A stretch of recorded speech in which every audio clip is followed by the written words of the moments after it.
Assalamualaikum warahmatullahi wabarakatuh. Ya, marilah adik-adik, hari ini kita akan melaksanakan praktikum biokimia dengan topik analisis kuantitatif Fe dalam serum. Nah, untuk analisa kuantitatif Fe dalam serum ini bertujuan untuk yang pertama, mahasiswa mampu memahami dan menjelaskan bagaimanakah metabolisme Fe di dalam tubuh. Nah, adapun tujuan khusus dari praktikum ini yaitu yang pertama, mahasiswa mampu untuk memahami metode analisis kuantitatif Fe dalam serum, kemudian mampu melakukan pemeriksaan Fe dalam serum secara kolorimetri, kemudian mampu menganalisis hasil praktikum terkait dari proses biokimiawi Fe di dalam tubuh, dan juga bagaimanakah keterkaitan antara kelainan-kelainan Fe tersebut dengan penyakit-penyakit yang ada di dalam tubuh. Nah, untuk sampel yang kita gunakan pada praktikum siang hari ini yaitu adalah sampel berupa serum. Nah, serum itu kita bisa mendapatkan itu dari kita mengambil sel darah merah, kemudian kita masukkan ke dalam tabung. Nah, tabung tersebut tidak perlu diberikan antikoagulan. Jadi isinya hanya murni dari sampel dari darah lengkap. Kemudian darah tersebut kita diamkan hingga dia menjendal. Kemudian setelah dia menjendal baru kita putar, kita sentrifuge dengan kecepatan 3000 rpm selama kurang lebih 15 menit. Kemudian akan terpisah antara cairan serum dan juga sel-sel darah. Nah, disitulah kita bisa mendapatkan serum. Kemudian untuk praktikum kita siang hari ini kita memerlukan bahan-bahan dan juga alat-alat. Nah, yang pertama yaitu ada HCl 0,35N, yang kedua larutan trikloroasetat acid TCA 20%, kemudian larutan kalium asetat 50%, larutan hidroquinon 1%, larutan ortopenantrolin 0,1%, dan juga larutan standar Fe 1 mg/%. Nah, semua bahan-bahan ini sudah kita siapkan oleh laboran. Kemudian kita masuk ke cara kerja. Nah, di sini saya dibantu oleh Ibu Yoni Astuti sebagai kepala bagian biokimia dan juga dibantu oleh laboran yaitu Pak Andi. Nah, kita masuk ke cara kerja. Yang pertama, masukkan 1 ml serum ke dalam tabung sentrifuge. Nah, di sini Bu Yoni akan memperagakan mengambil 1 ml serum, kemudian dimasukkan ke dalam tabung sentrifuge. Kemudian ditambahkan 1 ml aquabides sebanyak 1 ml.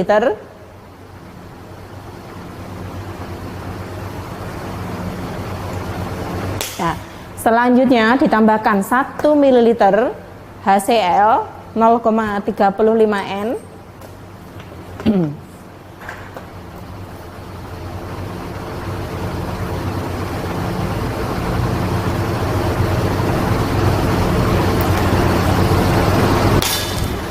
Nah, kemudian di vortex kurang lebih 10 detik. Setelah itu kita diamkan pada suhu kamar selama 1 jam.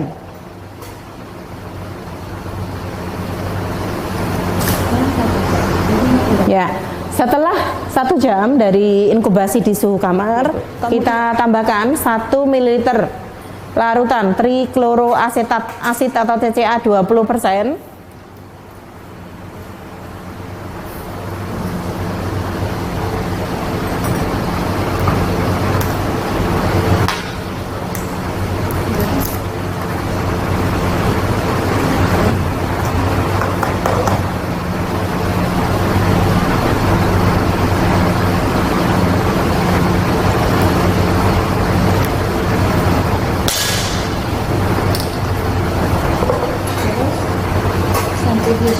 Ya.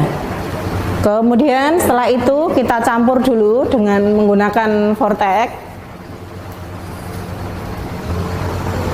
kurang lebih 10 detik.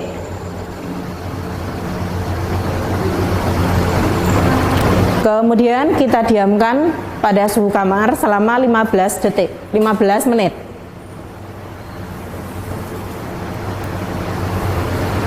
Nah, kemudian setelah 15 menit kita putar kembali dengan centrifuge dengan kecepatan 2000 rpm selama 15 menit.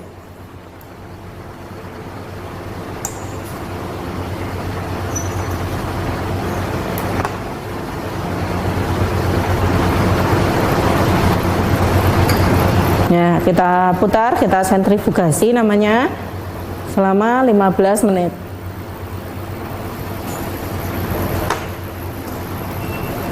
Ya, sudah.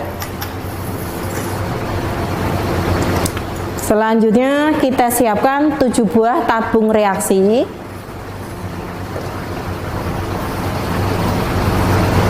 Kita siapkan tabung 1 sampai dengan nomor 7, kita beri label tabung nomor 1, 2, 3, 4, 5, 6, dan 7. Nah, untuk kemudian setelah kita labeli, selanjutnya kita menambahkan zat-zat sesuai dengan tabel yang terlihat pada PowerPoint. Nah, yang terlihat di slide itu ada tabung nomor 1, kemudian 2 sampai dengan 7. Untuk tabung nomor 1 disebut sebagai tabung blanko, tabung nomor 2 sebagai tabung sampel, kemudian tabung nomor 3 dan nomor 7 sampai dengan nomor 7 itu disebut sebagai tabung standar.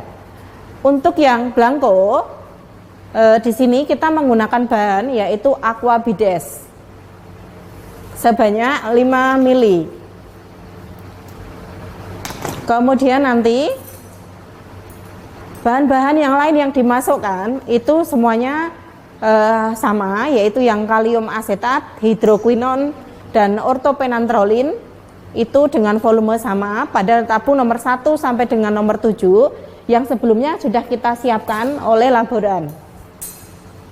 Nah, sekarang proses yang menyiapkan yang tabung 1 ya. Sudah ya Bu Yuni? Kemudian kita ke tabung yang nomor 2. Tabung nomor 2 ini adalah tabung sampel.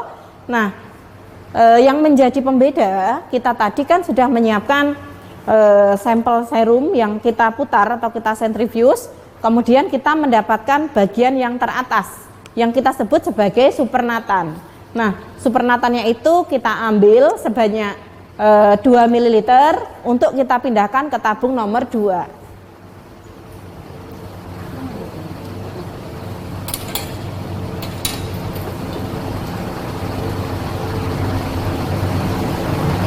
Ya, jadi kita mengambil sebanyak 2 ml supernatan, artinya supernatan itu adalah larutan yang berada di bagian paling atas dari suatu permukaan larutan.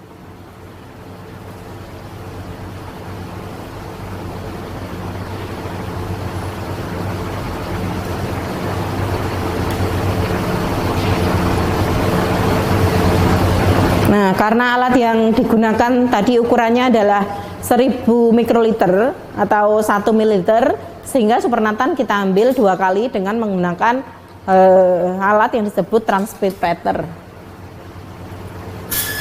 Ya, tabung 2 sudah siap nggih, Bu Yuni. Nah, untuk tabung 3, kemudian 4, 5, 6, dan 7 tadi sudah kita siapkan terlebih dahulu yang dilakukan oleh laboran. Nah, kita isi sesuai dengan yang tertera pada slide tersebut. Nah, hasilnya mungkin bisa dilihatkan Ibu, nomor 1 sampai dengan 7 diangkat, mungkin dilihatkan. Ya, jadi hasilnya seperti itu ya, dari tabung nomor 1, 2, 3, 4, 5, 6, dan 7. Nah, setelah kita isi semua larutan dengan sesuai yang ada di tabel tadi, kemudian kita vortex satu persatu. Ya, Pak Andi mungkin bisa membantu, silakan di vortex kira-kira selama 10 detik untuk masing-masing tabung.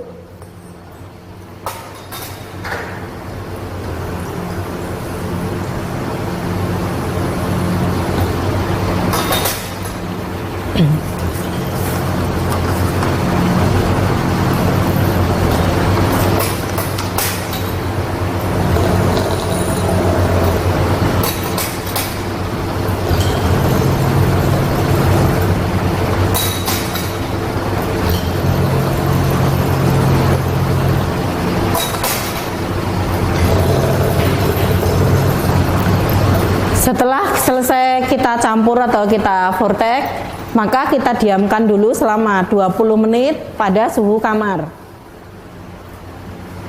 Sambil kita menyalakan spektrofotometer untuk kita gunakan membaca absorbansi dari reagen-reagen yang ada di situ atau larutan-larutan yang ada dalam tabung tersebut. Kita siapkan dengan panjang gelombang 500 nanometer. Nah, kemudian cara membacanya, larutan tersebut kita pindahkan masing-masing ke dalam kuvet, yang nantinya tabung kuvet itu kita masukkan ke dalam spektrofotometer untuk mendapatkan nilai absorbansi atau kadar absorbansi, yaitu suatu senyawa di mana dia memiliki warna sehingga dia bisa kita ukur seberapa besar sih daya penyerapannya, sehingga dia akan kita hitung untuk menjadi suatu kadar tertentu. Ya, setelah nanti satu per satu ya, mulai dari tabung 1, tabung kedua sampai dengan tabung yang ketujuh, kita cek absorbansinya. Kemudian nanti hal tersebut akan kita masukkan ke dalam hitungan bagaimanakah menghitung kadar Fe dengan menggunakan bantuan dari Microsoft Excel. Nah, di sini adik-adik nanti bisa menggunakan aplikasi Microsoft Excel. Di situ bisa kita lihat yang kolom yang pertama yaitu tabung, kemudian kolom yang kedua yaitu absorbansi, kolom yang ketiga yaitu kadar dalam satuan miligram. Kemudian kolom yang keempat nanti adalah kadar hasil perkalian dari absorbansinya. Kemudian kolom yang selanjutnya kita menggunakan rumus perkalian antara absorbansi dikalikan nilai C atau kadarnya. Kemudian yang tabung yang terakhir yaitu kolom yang terakhir yaitu kadar C ya pada kolom yang D. C dikalikan dengan D yang untuk kolom F. Yang untuk kolom F di sini C kali C ini berasal dari sini. Kadar yang ada di C dikalikan kadar yang ada di D.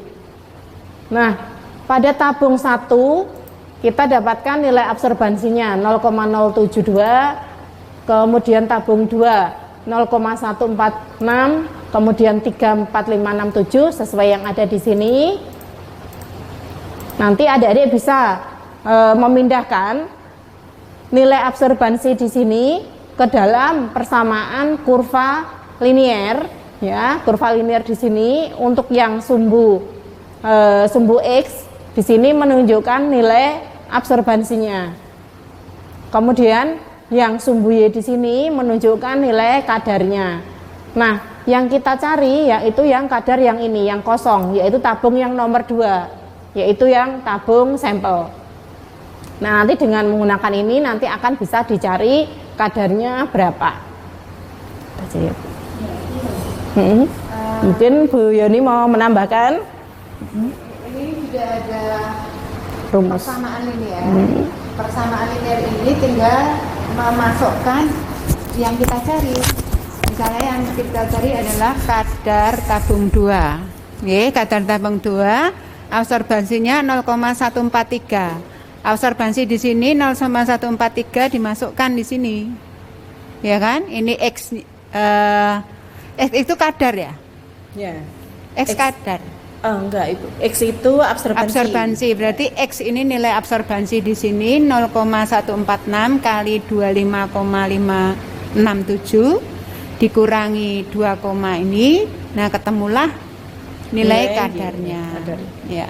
Jadi fungsi dari standar ini tabung 1,34567 itu untuk membuat persamaan linear. Ya, 1 2 3 4 ini 1 sampai 7 membuat persamaan linear. Kemudian terbentuklah persamaan tersebut. Nah, persamaan inilah yang kita gunakan untuk mencari kadar sampel yang kita amati. Mungkin seperti itu. Ya. Terima kasih Bu Yoni untuk penjelasan lebih detailnya. Nah, Untuk selanjutnya yang paling akhir dari sesi ini, nanti adik-adik silakan membuat suatu laporan. Laporan di sini bersifat individu, kemudian nanti ditulis tangan. Laporannya tersebut berisi yang pertama itu bagaimanakah perhitungan tentang kadar Fe sesuai perhitungan Excel. Nah, kalau yang perhitungan kadar Fe sesuai Excel ini nanti adik-adik bisa menghitung di Excel, kemudian dari Excelnya itu nanti silakan bisa di print misalnya ya, kemudian ditempel di laporannya. Kemudian adik-adik selanjutnya melakukan analisis hasil perhitungan dari Fe, kemudian dibandingkan dengan nilai normal rujukannya. Kemudian yang terakhir, adik-adik silakan membahas kira-kira aspek klinis ataupun gangguan ataupun kelainan yang terkait dengan kadar Fe di dalam serum.